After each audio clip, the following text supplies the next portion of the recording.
For your listening pleasure, here's Polizzi and Rose, covering the week of media, marketing, and digital content news. This Old Marketing. Take it away, boys.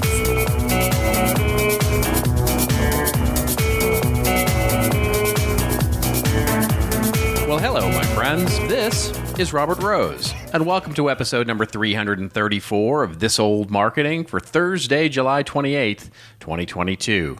And with me, as always, my good friend, my colleague, and you know what? A guy who definitely is a fan of the Choco Taco, Mr. Joe Polizzi.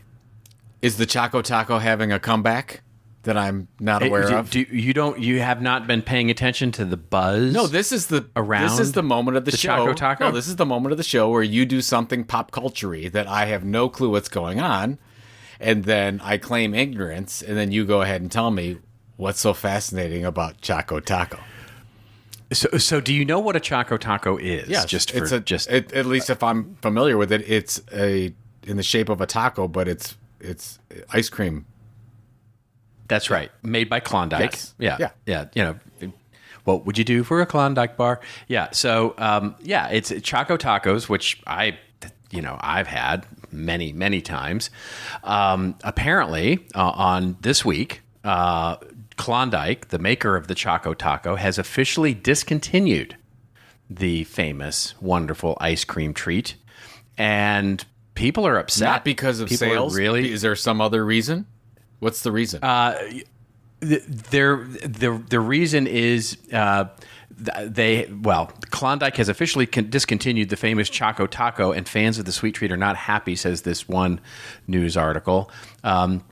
As they said, this is what Klondike said. Unfortunately, the Choco Taco has been discontinued in both 1 CT and 4 CT packs, which I guess is 1 count and 4 count, read by a tweet by Klondike. I'm not sure why they use sort of the retailer jargon in their own tweet, but okay, fine. Basically, over the past 2 years, we have experienced an unprecedented spike in demand across our portfolio and have had to make very tough decisions to ensure availability of our full portfolio nationwide. Now, I take that as a marketing stunt that they're bringing back the Choco Taco and they're discontinuing it because they're trying to. It could be like the Shamrock Shake, the McRib, or the McRib. Yeah, well, that makes sense. So they're going to build up some suspense around when is it going to be available, so that we can all enjoy Choco Taco. Okay, well, yes, and so I think putting on my tinfoil hat here. My marketing tinfoil hat, that this is some marketers, some brand managers' crazy idea, went to his or her boss and went, hey, I got a good idea. Let's announce we're discontinuing the Choco Taco. That'll make a run on Choco Tacos, first of all, so we'll sell out all the inventory that we have. Then what we can do is just take a pause, build up some social media, loveliness and wonderful karma. Then we'll reintroduce it in some special markets, in pop-up stores, and all that. So you can only get the Choco Taco for a limited time, and we'll slowly bring it back, and it'll build in a new market for us. That is absolutely the McRib formula. And then their boss went, that's a genius idea. I love it. It not only saves money this year in a world of inflation, but it actually builds in and gets rid of the inventory that we have. Go do it. Go make that happen for me. So, and that person that's my prediction. Is a rock star within Klondike Incorporated. Well, we'll see. I mean, it's a gamble, right? I mean, this is a, the gamble is that people continue to care about the Choco Taco, and they can keep up the hype, because they may very well go, okay, Choco Taco, whatever, bye bye. Now I'm on to the next thing.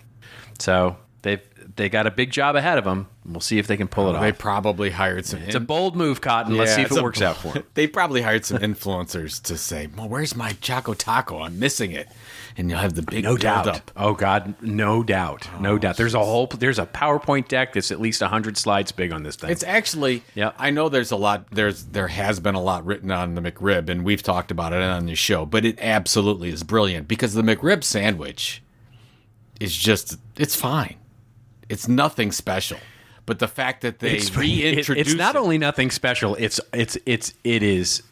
You might say it's horrible, and it's the texture. Horrible. It's awful. It's. I mean, let's just be. There is It is really, really bad. I mean, and to me, it's not the taste necessarily; it's the texture. That if you've enjoyed a good, on bone rib, which I have many, many times, the ribs without the bones, which is of course what the McRib is, which is just. But it makes it look. They make it look like there is. I know they mold it into a thing that looks like ribs, the molder. Which is somehow worse. That there's a plastic mold somewhere where it molds this meat into the shape of a rib. But then the texture to me is just like, it's just not right. There's something about it that's just not right. It's weird. That whole like putting it in the McRib in the molder thing, it really kind of weirds me out. But I don't have a problem. Oh yeah, there's somebody whose job that is, by the way. Think about that for a moment. There's somebody whose job it is to take a handful with a plastic glove of something. Oh, they're going down the meat, assembly line. Put it into the molder. Yeah, this goes down the assembly line where they put it's all liquid. It's we don't. We don't. There want you it. go. Yeah. Oh my God. Oh, nasty. It is. It's absolutely. I don't doubt it. I don't doubt it. That's the thing. That's the thing. That was the thing about Arby's for years. Everyone thought that you had actual beef. It was just liquid. And then they heated it up, and then it looked like it became a solid. Right. It's like that pink chicken nugget goo. Well, that's what I was going to talk about with chicken nuggets. Is for some reason the McRib bothers me, but the dinosaur-shaped chicken nuggets don't. They're right. Exactly. They look fun. I definitely want to eat a Stegosaurus. It looks fantastic. Yeah. Let's do that. That's right. So why is it that I have these feelings about the McRib, like they're doing something wrong?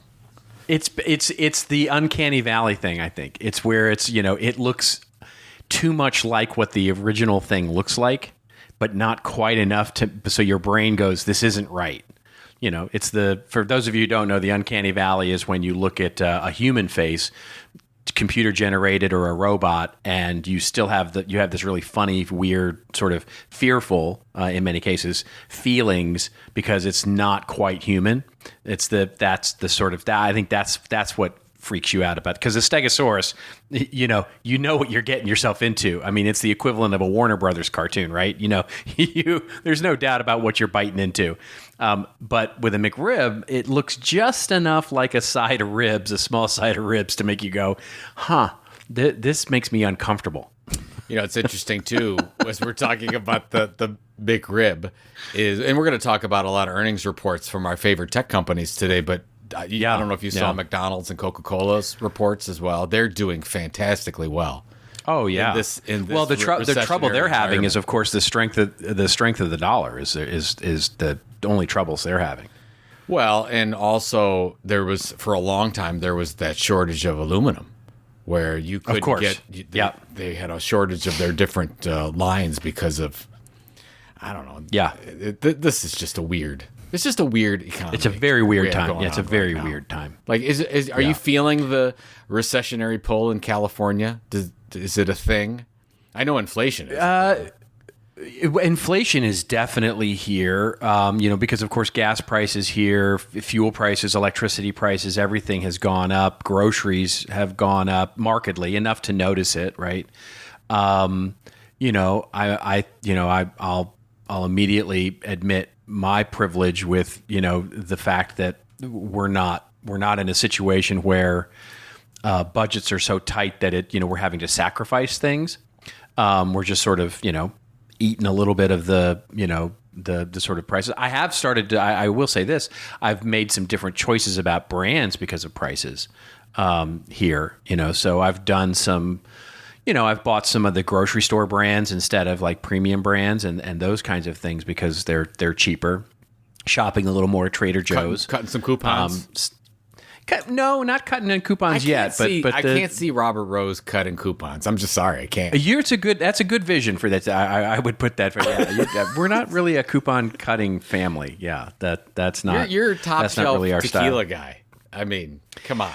We have not sacrificed there. I will tell you that. Although I have to tell you, you're saving money at the grocery store by that's going right. to the store brands so that you can. I'll tell you, we haven't seen tequila. we have not seen a big increase there. It may be there, and I'm unaware of it. But my favorite brands of tequila that I buy regularly have not really increased in price. I mean, maybe a little bit, but not a lot. Shipping has increased quite a bit. It costs more to ship stuff, but that's it. Yeah, yeah. So yes, we are feeling it here in California a little bit, but I'm actually strangely a little more bullish now than I was even 2 months ago. Bullish on what? The economy? Everything. Yeah, everything. I'm feeling a little more positive about the directions and stuff. Because? Well, we can see prices coming down across the board. So you think we've hit peak inflation? No, not in some categories. I think we have. Yeah, fuel, power, energy, those kinds of things. I think we certainly have. I think there's probably some laggards there that have not hit their peak yet. And I think some, like, just to our point that we were talking about earlier with the weirdness that's going on, a lot of that, I think there's a lot of different layered reasons we're seeing this inflation, and it's not just one thing like it sometimes is, which is why we see this sort of weird conflicting signals of, high employment, but yet, some austerity moves, yet corporate profits are doing pretty good, with the exception of what we'll talk about today. Exactly. A lot of the, I think the 2/3 of the earnings reports in the second quarter have been beating their estimates. So companies are feeling pretty good right now. Consumer sentiment, however, is not good. So I'm feeling like we're at that sort of messy bottom, right? Where things are like churny, and there's a lot of churn going on in every sort of sector, and it feels like the end of summer could be sort of our sort of pullback on the stick and start to maybe go up again. It's a strange. Anyway, yeah. Maybe I'm Pollyanna about it, but that's how I'm feeling right now. I don't know. It's a weird. If we're in a recession, it's a weird one because we will probably do. We talked about this a couple episodes ago. We'll probably do the negative growth print, so that will categorize us as a real recession because we'll have 2 consecutive quarters of negative GDP growth. So that probably will happen. But I read an article the other day, and I forgot the gentleman that was talking about this, but he basically said, I can't see us in a recession where the last report, we gained 400,000 non-farm payroll jobs. So right. We're growing, and he says there's still so many jobs, unemployment's low. A lot of parts, as you're saying, a lot of parts of the economy are very healthy, but we're seeing this negative growth. It just doesn't make sense. So this is a weird recessionary environment all the way around, which actually will be testament in the reports that we're going to talk about here, because it's just a lot of weirdness. We're seeing growth and not growth and change and whatevs. So you want to get into it? Exactly. Should we do it? Yeah, let's get into it, because I think this is a perfect segue into the weirdness that we want to talk about for the show, because there's lots of things that happened this week that we can certainly talk about. And of course, it is earnings season for the second quarter, and all of our favorite poster children reported this week, it seems. Meta, we'll link to a whole bunch of earnings releases and analysis of such in the show notes, but ostensibly, I'll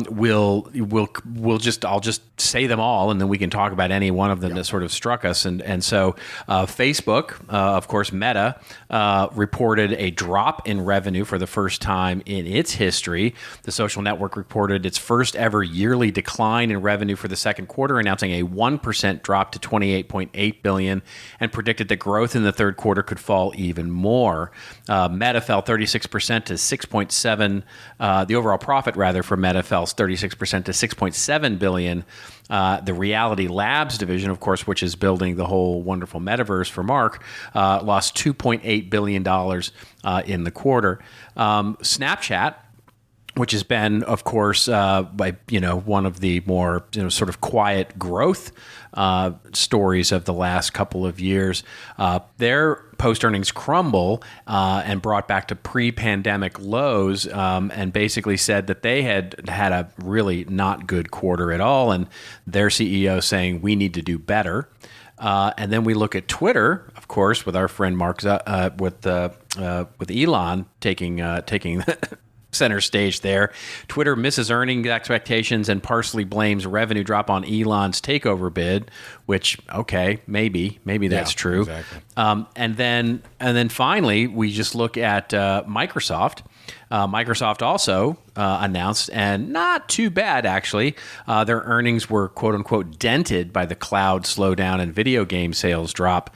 But basically it was a slow earnings growth, hurt by a sharp slowdown in the cloud business and declining video game sales and effects of the strong dollar. There we go.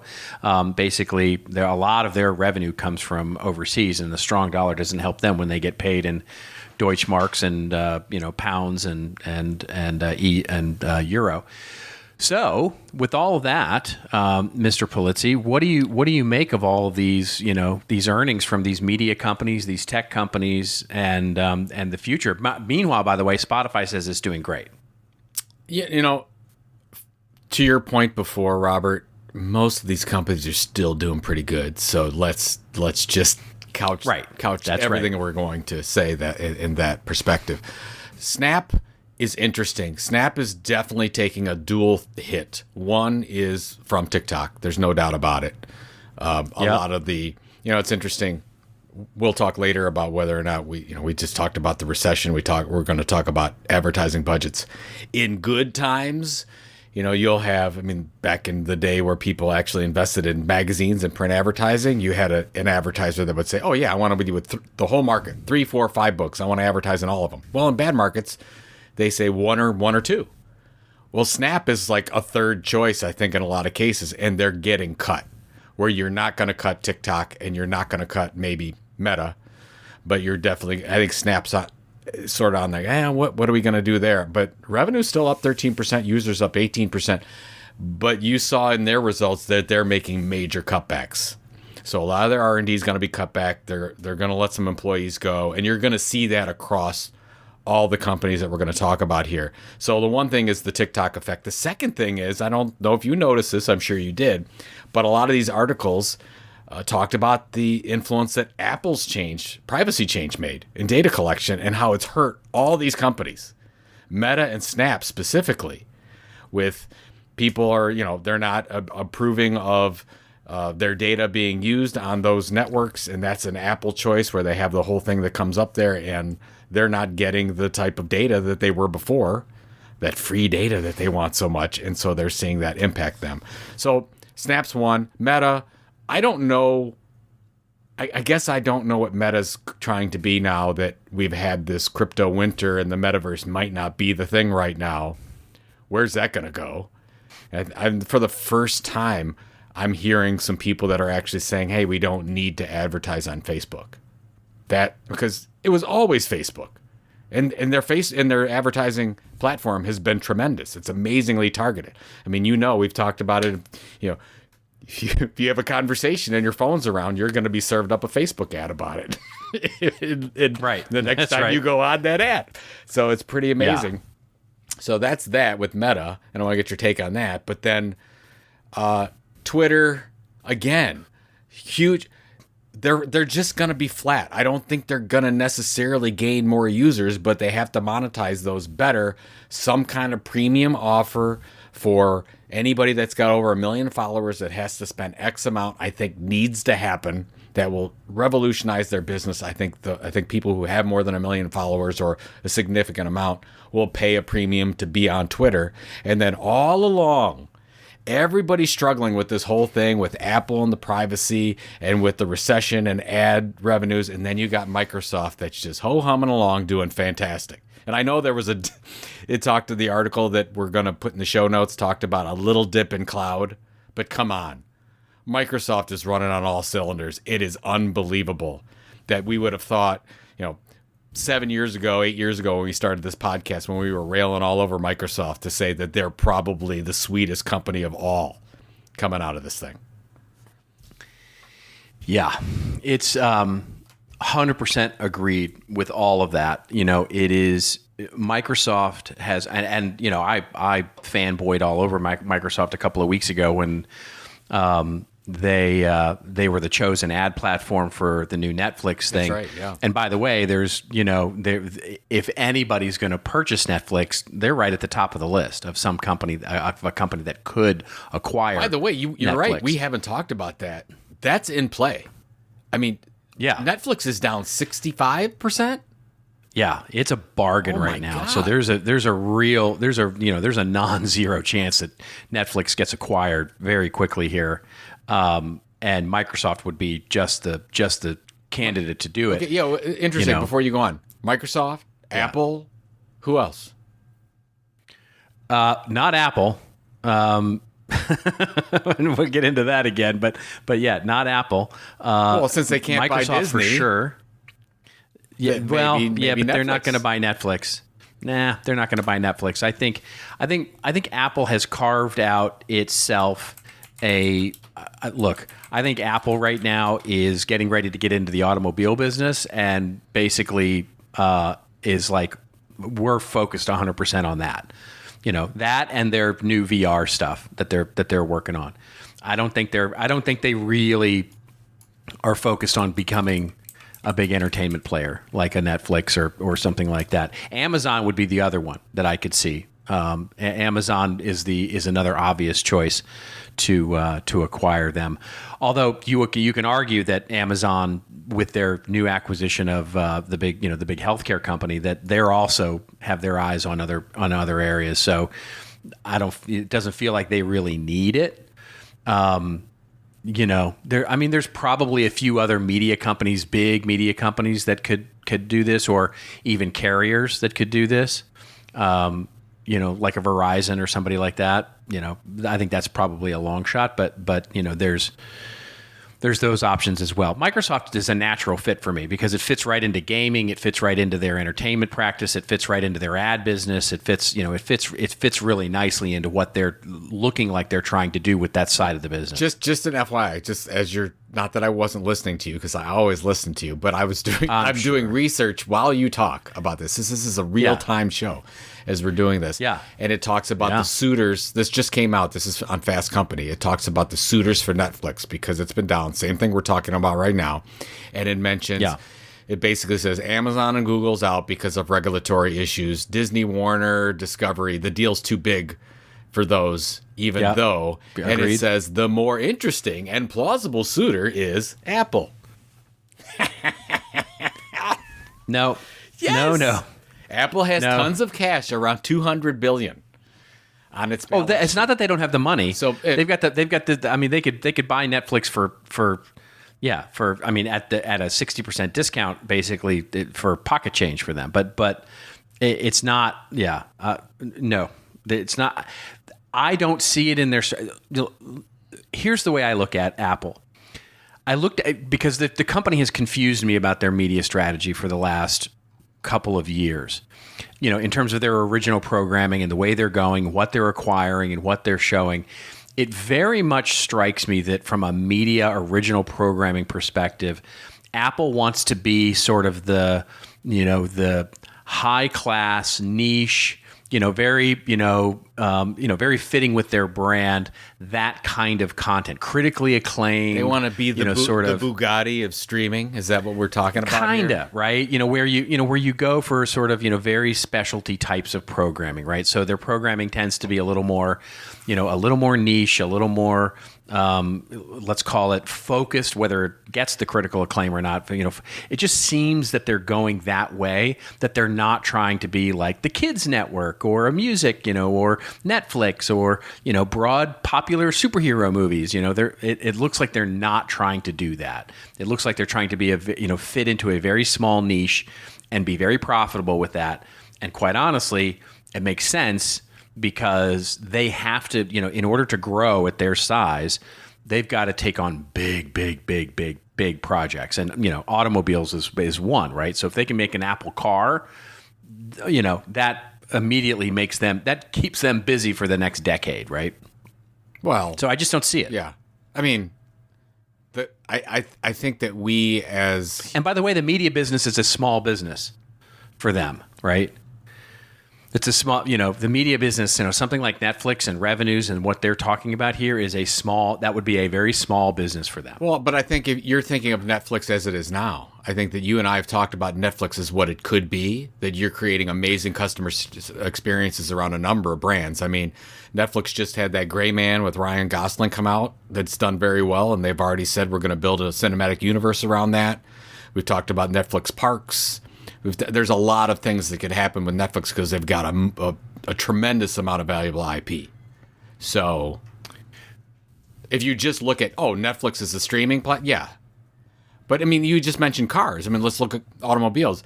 I really think that in 10, 15, 20 years, Apple will have a car, Google will have a car. These big brands are all going to be in the car business because that's what we're going to be spending our time. We're not going to be driving, and we're going to be entertaining ourselves inside the car. And who's going to do that? So it was this fight for the home for the longest time, but then we haven't had this fight for the car yet because self-driving isn't here. I think Apple prefers to be in the platform business, not in the content business. Let's not forget, by the way, that Netflix's entire revenue would equal basically what Apple makes on AirPods.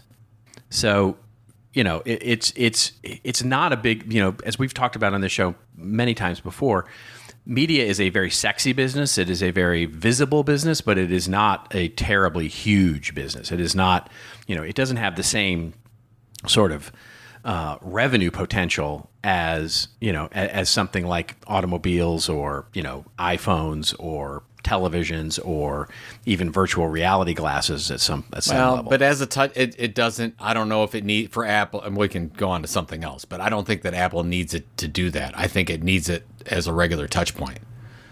It could use it. Doesn't need it. Apple doesn't need anything. But I'm just saying. Right.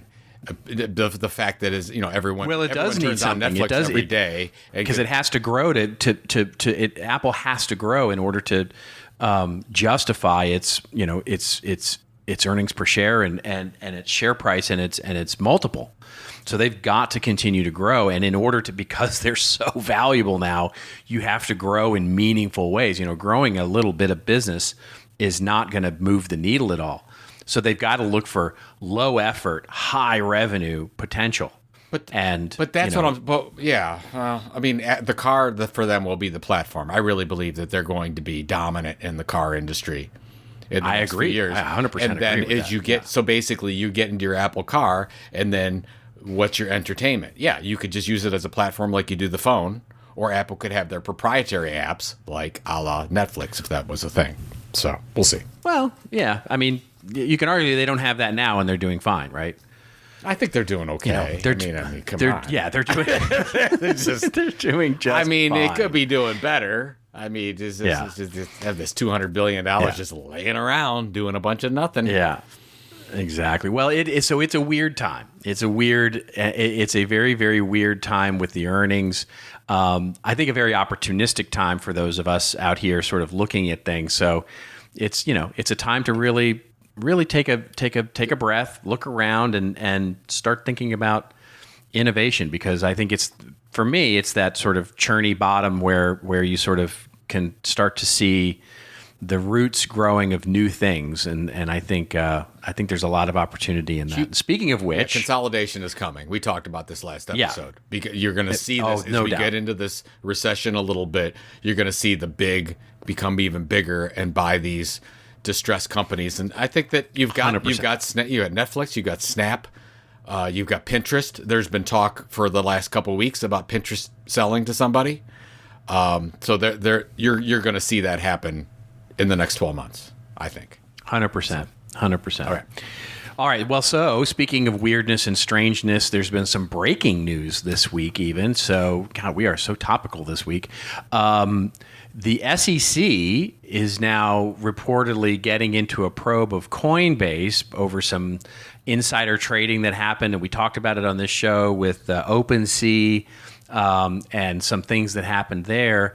And now sort of the smoke is beginning to encompass some familiar places with creator coins and with Rally. So I know you're following this really, really closely. Why don't you explain what's going on? Yeah, I followed it specifically. I mean, we've talked a lot on the show about Web3 and where that's going and tokenization, and this came to my attention from a number of people that sent me a text about. Rally was named in this DOJ SEC suit. What's going on? So I did a little bit of research. Were the people texting you like, see, I told you? No, or were they, most of them were just, hey, I want to make sure you see this. Okay, gotcha. But I got to tell you, in the last few weeks, there's been, I'll give you an example. I wrote an article about investing, and I talked about having 2% of investments in cryptocurrency, mostly like Bitcoin, Ethereum, ETH, and then I also talked about possible blue chip NFTs. And the editor got back to me and said, "Really? Like cryptocurrency still?" And I said, "Yeah, I mean, I believe it more than ever. I'm still bullish and all this stuff." And so I'm getting a lot of that, Robert, where like, oh yeah, I mean, I thought it's just so weird though, right? I mean, this time last year, it was as bullish could get.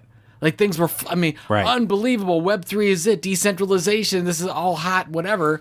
And now a year later, everything's dead. This is the crypto industry. This has happened before, by the way, many times.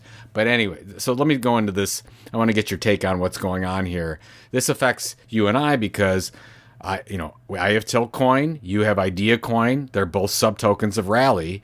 So last week, the SEC DOJ filed suit against a former Coinbase employee regarding insider trading.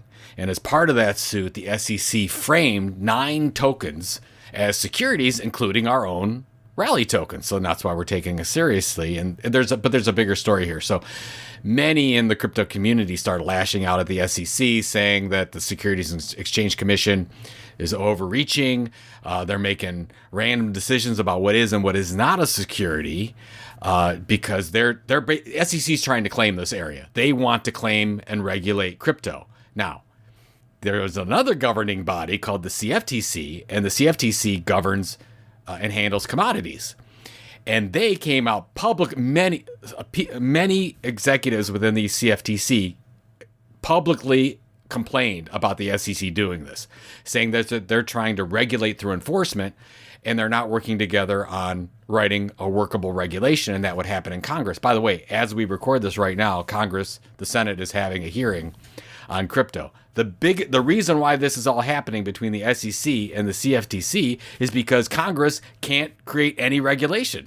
So there's no idea of what makes a security and what doesn't, and cryptocurrency and how should we treat it. Is it a commodity? Is it whatever? All right, so there's that. Now, by the way, just to insert very quickly here, for those who think that the SEC doesn't get it, they just couldn't be more wrong. Like Gary Gensler taught a class on cryptocurrency. Yes, he gets it. Yes. He absolutely gets it. MIT Media Lab, he understands cryptocurrency better than most people on the planet. So he's come out they have not changed their opinion on this, right? They have been talking about this for years and years and years about, I think the one exception that he's made is Bitcoin. Everything else he says, should be treated more like a security, but he actually called Bitcoin a commodity. Yeah. So I mean, they're fighting for space here in the crypto, both of these two entities. So, well, anyways, while all this is going on, the management team at Coinbase that were listed in this suit but not defended, so they couldn't defend themselves, they did a blog post, which I love. The post was titled, "Coinbase does not list securities, end of story." So great. I'm like, they're taking their stand, right? Well, the SEC didn't like that very much because a few days after that, the SEC announced a formal probe into Coinbase. whether they're Right. whether they're offering Yeah. unregistered securities. By the way, when that happened Yeah. a couple days ago, as we record this, Coinbase stock plunged 13%.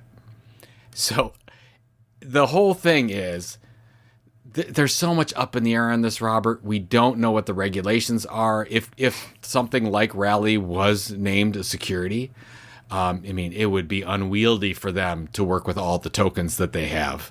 They probably wouldn't make it. It would be very, very difficult. And by the way, maybe, yeah, maybe. I don't know. I think the answer to that is maybe. I think you can argue actually that the growth here, that this is actually the perfect time to do something like this.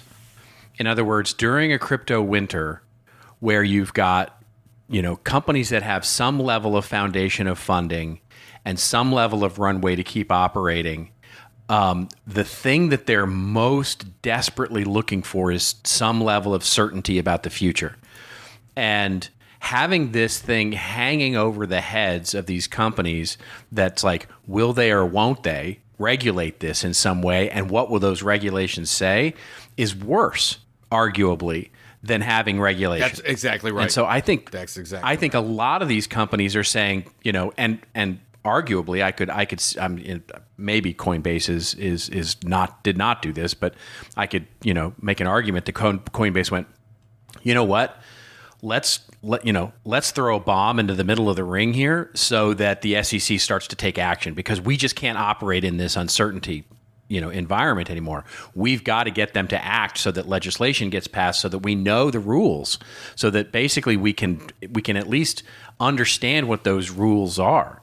Because what you don't want is a company like Rally or a company like Coinbase to get super successful where their stock price is really high, and then the rules come down that make their stock plunge into the toilet, because then you've tanked the entire company.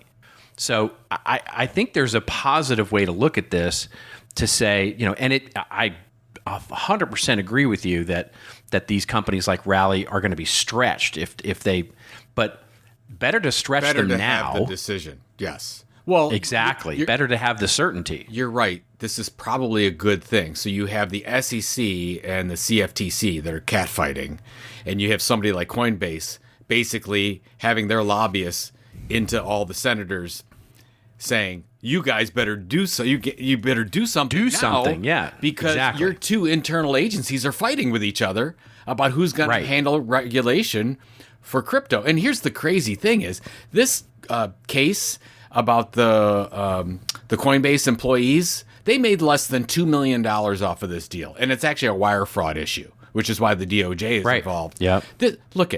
Put this into perspective. This is like $1.5 million. That might sound like a lot of money, but this is not worth the SEC's time. They are making a statement. They're doing this specifically to make a statement and say, okay, good, we can start since Congress can't get off their butts and do anything regarding regulation, we're just going to create it ourselves. And then the CFTC sees the SEC doing it and say, hey, well, look at what the SEC's doing. We better figure out our own thing here, because that's right. Whatever. Yep. So yeah, you're right. I think what's going to be really amazing is you're going to be in this.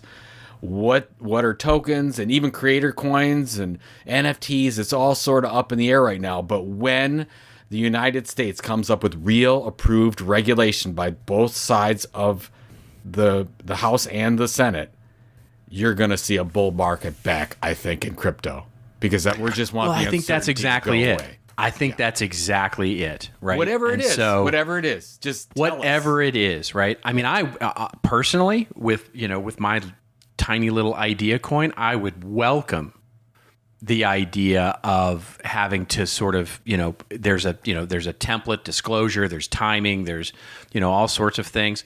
I would be happy to operate within some, known guidelines and rules, if I also know that it protects not only me, but people who, hold idea coin. Yeah. I'd welcome filing a few things and doing this and doing that. And, it shouldn't be terribly onerous. And if it is, what it'll do is it'll kill it, right? So I think there's a nice tension between, the SEC's inherent need to put some level of formality and regulation and consumer protection against this, as there is sort of a need from the business side of things to make things easy and efficient and scalable. And so hopefully, and again, maybe I'm being Pollyanna here, naive, but hopefully what can come out of this is some certainty and some rules, and to say, this is what's going to, this is the way things operate. And then I 100% agree with you. Once we know that, then the value takes care of itself, and you start having, you pull all the uncertainty out of that, and now it can be a bull run, right? Now we can actually have increasing value based on performance. There's been a bill submitted that nobody thinks is going to make it through until 23, but I think they have to fast track something, or this is going to get out of hand. Yeah. There's just too much in limbo right now. So I would love to see something happen. The reason why I talked about the unwieldiness for a company like Rally to do this from a legal standpoint is I know how much it costs for somebody to go public. And all the legal exactly expenses. right, but hopefully it'll be different than that. Right? Hopefully it would be. I would like to think so. Yeah, I mean, there's no doubt that no matter what it is, it's going to be a lot of work for a company like Rally. But I have to think that this is work that they relish getting, right? In other words, it's they, and again, it may not be that doesn't stretch them, and and every company will be different here in terms of the amount of cash they have on hand and runway they have on hand to be able to do this kind of work. But that also flushes out the good actors and bad actors, right? In other words, this is the kind of thing that flushes out. This is very, very, very similar to what happened back in the early 2000s with e-commerce and with internet regulations and all those kinds of things that flushed out a lot of the companies that were sort of fly by night and sort of, doing all sorts of weird things with credit cards and credit card fraud and financial fraud and, all that sort of stuff. And a lot of that stuff got sorted out, and the strong survived. And now that there are rules and regulations and all sorts of things about how taxing happens and all those sorts of things, it's better for those strong companies. Yep. Agreed. So, all right. Get to it, Congress. Fun. Yeah, right. Exactly. Do your job. Exactly. You have one job. Call your local. Do your job. Do your job. Do your job, people. Come on. It reminds me of the. Do you remember this will totally date us. Remember the Twisted Sister video? Yes. What do you want to do with your life? I want to rock. Find that clip. That's a great one. Exactly. Anyway, we've just alienated half our audience. So thank you for that. I know they're young, but go back and look for the Twisted Sister video. That was one of my favorites growing up. All right. Speaking of not being happy with their provider, Instagram. Totally interesting things here. Instagram knows you don't like what's going on with all the changes and just doesn't care. This story coming courtesy of the Washington Post, although there are plenty of outlets covering it. In recent years, Instagram has rolled out a flurry of updates. It's sought to become an e-commerce powerhouse, a messaging app, and a short-form video discovery platform along the lines of TikTok. I wonder why. Now this public identity crisis is bleeding into its user base. On Tuesday morning, Instagram, and that's this week, Tuesday, by the way, Adam Mosseri appeared in full damage control mode, facing the camera, wearing a bright yellow sweater, which really he shouldn't. He attempted to quash a growing revolt among Instagram's most prominent users. Less than 24 hours earlier, Kylie Jenner, Kim Kardashian, and other high-profile influencers and my neighbors shared a black and white graphic declaring, "Make Instagram Instagram again. Stop trying to be TikTok. I just want to see cute photos of my friends. Sincerely, everyone." And basically, what people are upset about is that Instagram's move to video and trying to copy TikTok and certainly bolster some revenue for Meta, which of course just had a revenue decline. It's not surprising there. I think Mark stopped by Adam's office, poked his head in and said, "Hey, remember that whole TikTok thing? Do more of that, please." And Adam went, "Okay, boss." And basically all of us are sort of in the midst of this. Marketers, consumers, TikTok users, Instagram lovers. What do you think? It's interesting because the CEO of Instagram, remember, did that video and TED Talk and whatever about the metaverse. It was getting all about NFTs, and they were going that way because why? Because Meta changed their name, and they were going into the metaverse and tokens and all that stuff. And then, wait, that's not going so well. So now what do we do? Okay, we got to do the whole TikTok thing. So I've got two takes. One, everyone's chasing TikTok, and I don't think it's a good strategy. Agreed, 100%. Please, no, we don't have to all be TikTok. Like Instagram can be Instagram, and it's fine with that. So I guess I still don't know what Meta is trying to be. It seems desperate, and I don't think they necessarily need to be desperate. The second thing I would say is whenever changes like this are made, I remember back when Facebook made their first change to their desktop settings back in the day, and everybody was like, oh my God, I can't find anything, whatever. Well, in 2 weeks that was gone, and nobody worried about it anymore. So this could be no big deal, but I'm a little bit tired of we got to follow the TikTok thing. That seems to be. And actually, I have a rant about that I'm going to talk about as well. So I think that it's okay for Instagram and Meta to do different things besides what TikTok is, unless you feel that TikTok is going to eat all these other companies and it's just going to be TikTok. Which I do not, by the way. I've gone on record a couple of weeks ago on this show and said I think TikTok is in for a dive of sorts. In for a jumping of the shark. It's not a bad call. I think is coming. It's not a bad call because they're at the top of the peak right now. So I really think I think that's coming. And so I think the luster is going to wear off of that relatively quickly. Is it tomorrow? No, but is it by the end of the year? Maybe. I don't know. Yeah. But it's coming. It's coming in relatively short order. And I think all of the other platforms chasing TikTok is a foolhardy game. And because one, they're not going to catch it. And two, if they do if it's like what happens when the dog catches the car, right? It's like, because they will suffer the same kinds of things. So it's like Instagram was on such a good track, right, with the way that it was going, the way that it was driving advertising, the way that it was driving revenue, the way that it was driving user engagement. I'm just not, it's like it wasn't broken. I'm not sure why they felt the need to fix it.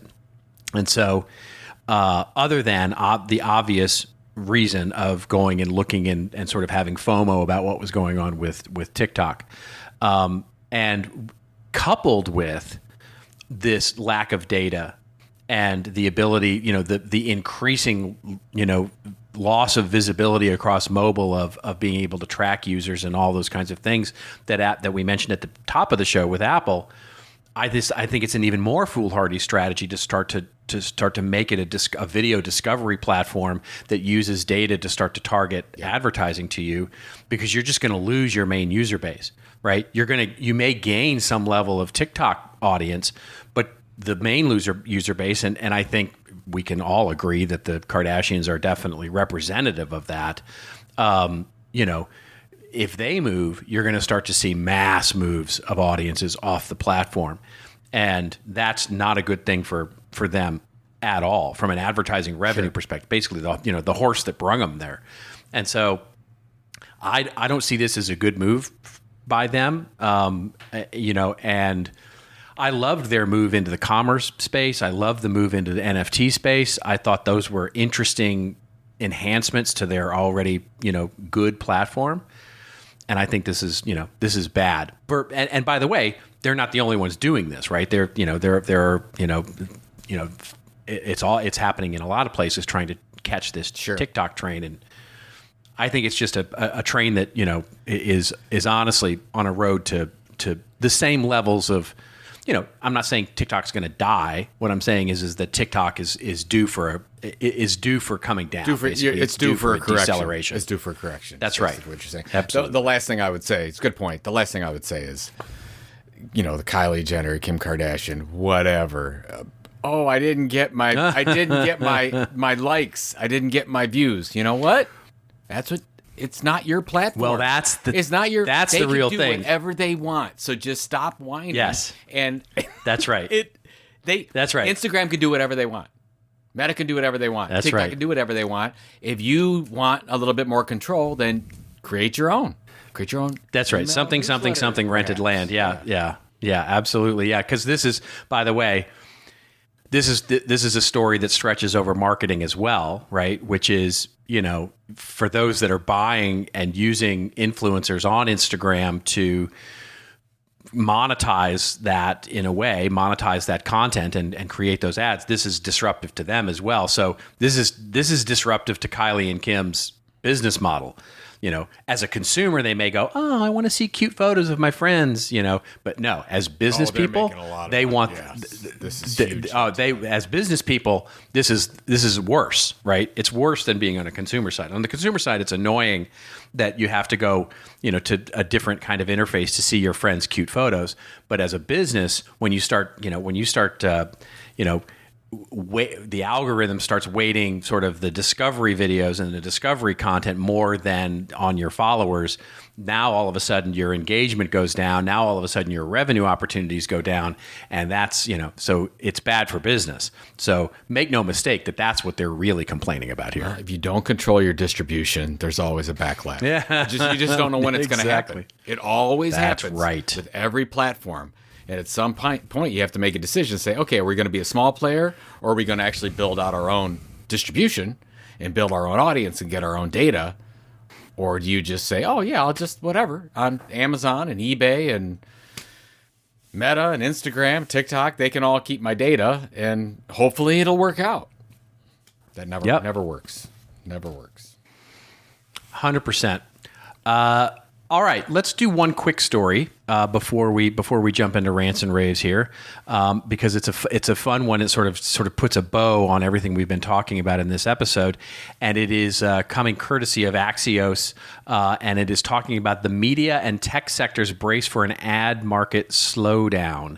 That's the headline. Year-over-year change in global advertising revenue by medium, and they look at it from 2010 all the way through a projection out to 2026. And they can see that there is a slowdown. It says analysts have begun cutting projections for advertising growth this year, sending shockwaves through media and tech industries. Macroeconomic factors such as supply chain and inflation are causing a deceleration in ad growth at a level most companies hadn't anticipated when forecasting for the second quarter. And then it goes on through a few of the sort of earnings that we talked about earlier in the show. But basically, they provide this sort of forecast here of the way that global advertising, and of course, we see the big dip in 2020, and then the huge uptick in 2021, and then it's coming down in 2022. And by my read, going flat for the next 4 years. But, what do you think about this? Yeah, I think the projections that we've had the previous few months were way too aggressive.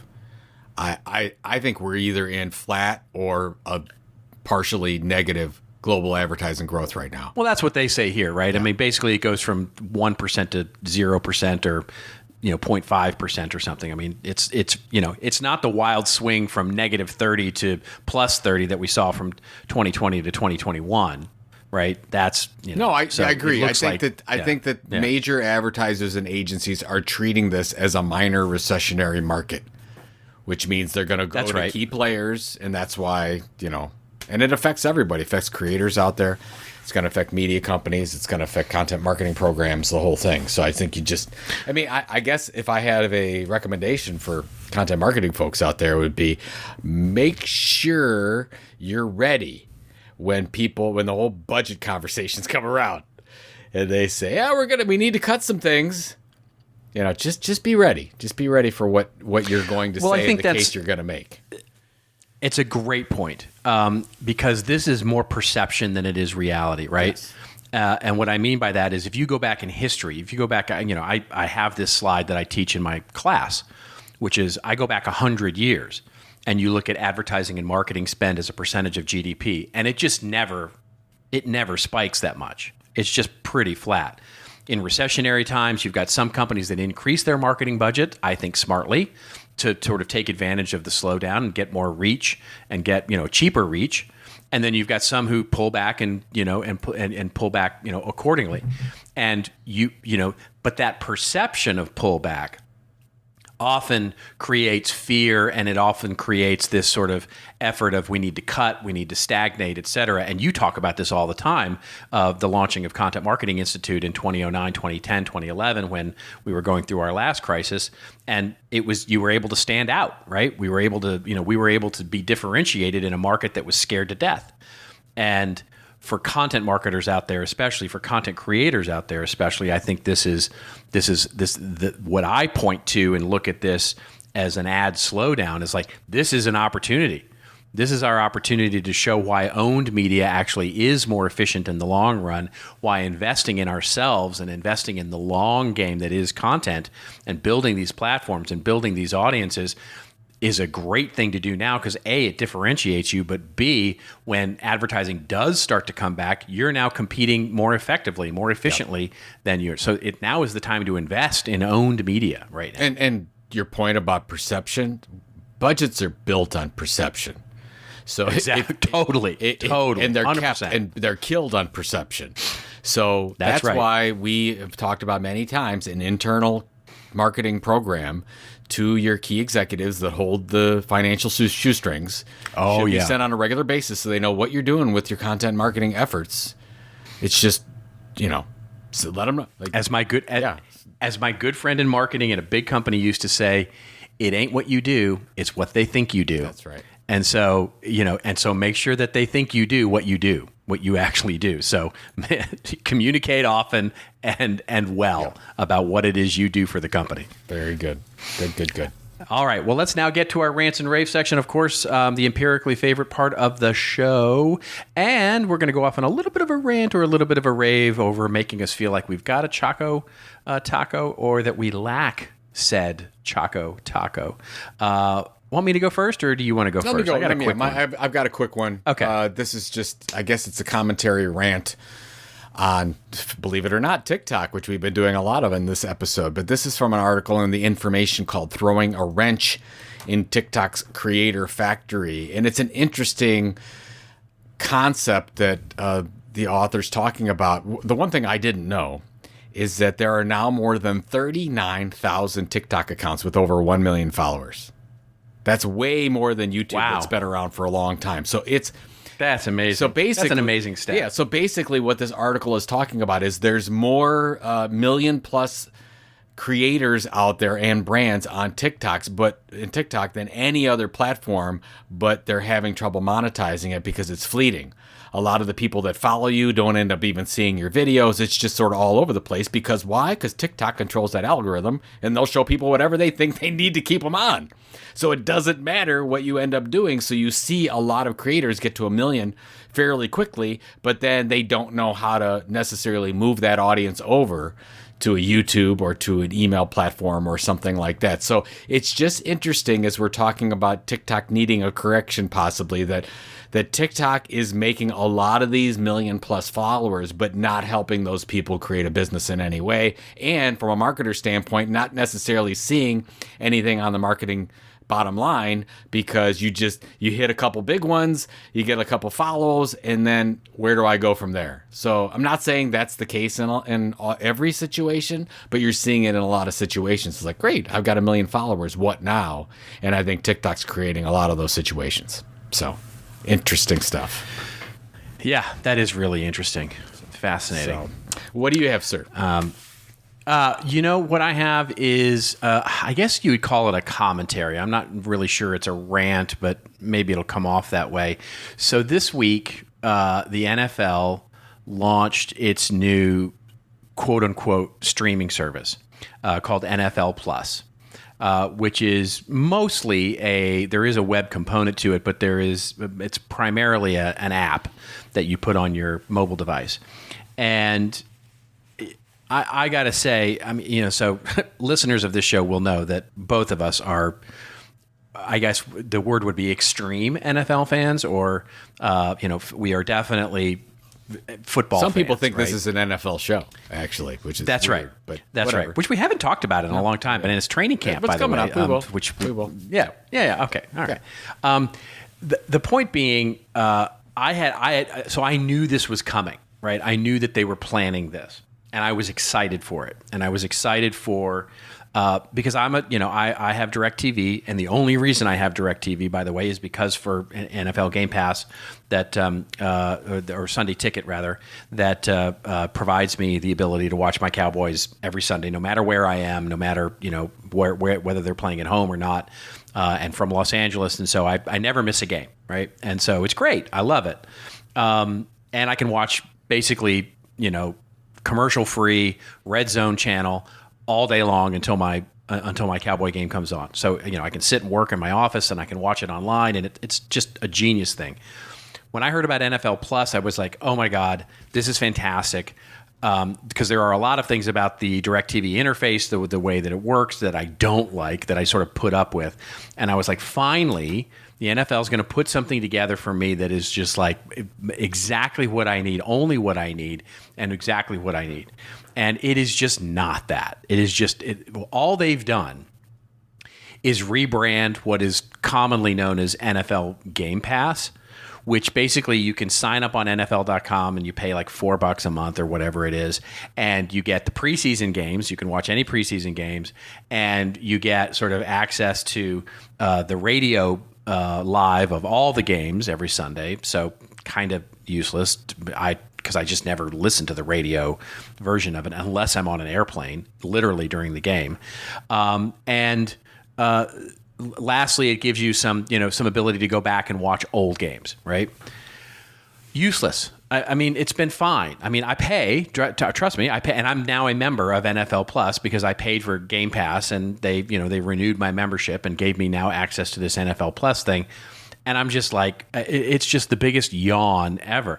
And it's just such a missed opportunity, I think, and such a continuation of the NFL's sort of, ineffectiveness at really building a deep level of engagement that goes beyond sort of tolerance with their fans. And so to me, it was just such a missed opportunity to do something special and to do something big and to do something interesting.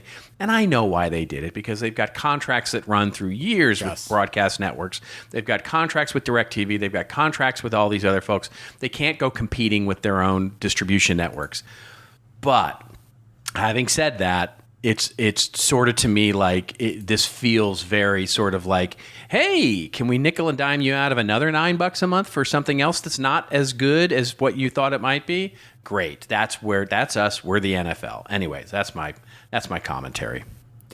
When is the DirecTV deal done? Isn't that done next year?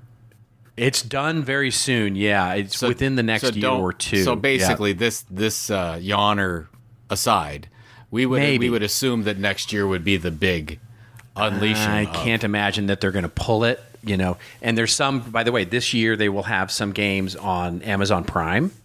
They've made a deal with Amazon Prime, so I'm not confident that they're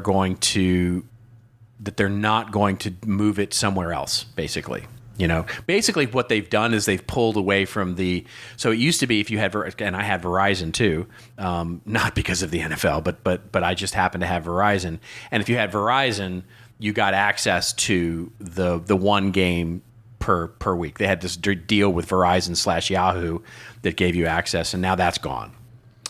It's interesting about the streaming networks. You've got Apple did a deal with the MLS, and it has one with the Major League Baseball, that they're doing some games. I watched the Guardians play the other night on Apple TV, which was the first time. Like, wow, that's happening. And then you've got Amazon, and then of course Yahoo is in the mix on NFL. It's interesting. I bet you Netflix is going to get involved in this as well. It's going to be an interesting fight to see who gets the rights ultimately, unless NFL I think that the NFL should do, because it's got such a following. They just say, forget all you people, we're going direct. That's what. That was not unsurprisingly. That's kind of what I thought they were, or maybe I hoped that they would do. Right. Yeah. I mean, is add a DirecTV style access to the live broadcast games through. And honestly, it's one of those things where I would have paid even though I have DirecTV and the Sunday ticket, I probably would have paid for it as well. Because, honestly, I'm that big a fan, right? So it's like, I have a choice. I can go sit in my living room and watch DirecTV, or I can basically open up my iPad and open up NFL.com and NFL Plus and watch it there, and not bother my wife and, and put on my earbuds or whatever. So to me, it's there's so much opportunity here that is just going, it seems that they're being hamstrung by themselves, honestly. Yeah, I would assume that next year, once they're out of this DirecTV thing, I would hope to see something big from them. Yeah, it'll be interesting. It'll be interesting to follow. A lot of politics go on there, so. Whew. Oh, we will yes. see. Very political. Oh, yes. Mm-hmm. Yes. You're waiting if your quarterback gets actually suspended. Jeez, don't see. I was just in a good mood, and now I've got this is every Browns fan right now is just in distress. Because, is it going to be 8 games? Is it going to be the full year? And we're like, why? We didn't even have to go through this. We had a quarterback. He was right. He was healthy. That's right. It was going to be fine. Right. No, we got to go through this stuff. Whatever. Yeah, and now you'll get a backup that didn't want to play for you. So, what are you going to do? Lord, it's going to be a long season, but yes, maybe they'll win the whole thing. Indeed. Yeah, maybe it'll be like wouldn't it be funny if they did? Yeah, wouldn't it be funny if they did? And then, we talked about this a couple episodes ago, and then everyone will forget about it, and they'll be like, it was all worth it. Whatever. Yeah. I don't know about that. Yeah. So, what do you got this week? We have our big golf outing on Monday. That's fantastic. 16th annual Orange Effect Foundation Golf for Autism. We've got over 160 golfers this year. Lots of support from a ton of organizations. So it's a great effort, and all that money, of course, goes to kids in the United States. We support right now over 200 kids in 34 states with grants to help them get speech therapy. So, and all that money goes toward that. And such a great thing. So that's it's a good, wonderful effort, and we get to see lots of friends, and hopefully there'll be no rain, and we can hit some golf shots and have some good fun and raise for a wonderful cause. How about you, sir? What do you got going on? I'm doing a lot of writing. So for whatever reason, I've got a lot of writing to do in terms of, I've got, some white papers to write. I've got some research projects going on. Consulting, as it usually does, dies down in July and August. So I'm very happy to have, a lot of heads down time in front of, doing research and doing a lot of writing. So that's what I've been doing. And hopefully it's going to get not so hot so I can get outside and play outside for a little bit, because it's just been ungodly hot here in Southern California. It seems like the world is going through this heat wave. I wonder why. Yeah. One might think that there's climate change or something happening. Yeah, I wonder what's happening there.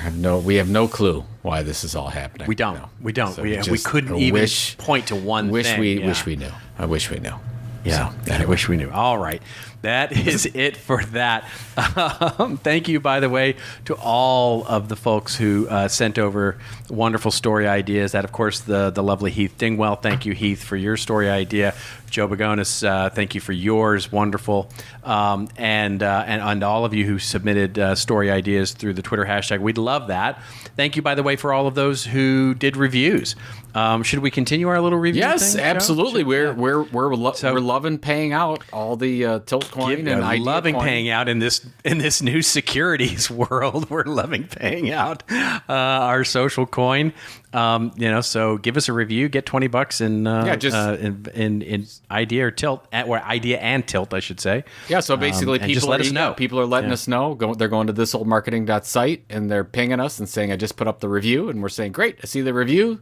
And we send it on. So yeah, and then great, and send over your Rally Network ID, and you get some coin in your coin. In the meantime, by the way, for all of that, you can always go to visit thisoldmarketing.site to get to our show notes or any of the other 333 episodes. And of course, remember to hashtag us up. We love those story ideas as well. And until we meet again next week, just remember, folks, it's your story to tell. Tell it well. We'll see you next week on This Old